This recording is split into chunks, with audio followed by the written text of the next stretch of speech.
జగన్ రూటే సెపరేటు మార్చేస్తారా నేతల ఫీటు? చూస్తున్నా అన్ని అబ్జర్వ్ చేస్తున్నా. ఎవరు పని చేస్తున్నారు, ఎవరు పని చేయట్లేదు, మొత్తం డేటా తన దగ్గర ఉంది అంటున్నారు వైసీపీ అధినేత వైఎస్ జగన్. పని చేయని నియోజకవర్గాల ఇన్ఛార్జ్ల ప్లేస్, ఫేట్ రెండు మారుతాయని వార్నింగ్ ఇచ్చారు YS Jagan. ICB chief YS Jagan route మార్చారు, వార్నింగ్ ఇచ్చే స్టైల్ మార్చారు.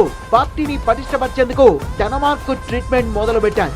ఇప్పటి వరకు ఒక లెక్క, ఇక మీదట ఇంకో లెక్క అంటున్నారు వైఎస్ జగన్.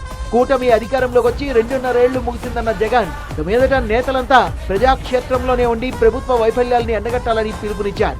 జూన్ 4 నుంచి జరిగే చంద్రబాబు వెన్నుపోటుకు 2 ఏళ్లు నిరసన కార్యక్రమాల్లో నేతలు చురుగ్గా పాల్గొనాలన్నారు.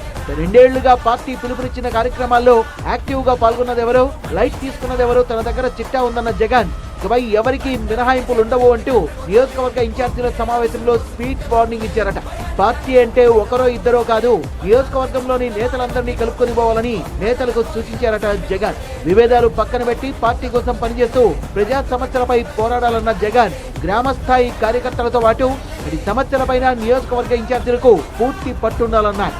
దాని ఇంత చెప్పినప్పటికీ ఇంకా తీరు మార్చుకోకపోతే ఆ నేతల నియోజకవర్గాలే కాదు రాజకీయ తలరాత కూడా మారుతుందంటూ కొంచెం గట్టిగానే వార్నింగ్ ఇచ్చారట జగన్. జగన్ హెచ్చరికలతో నియోజకవర్గ ఇన్ఛార్జీలు అలర్ట్ అయ్యారు. జూన్ 4 నుంచి జరిగే నిరసనల్ని విజయవంతం చేసేందుకు ప్రణాళికల్ని రచించుకుంటున్నారు నేతలు.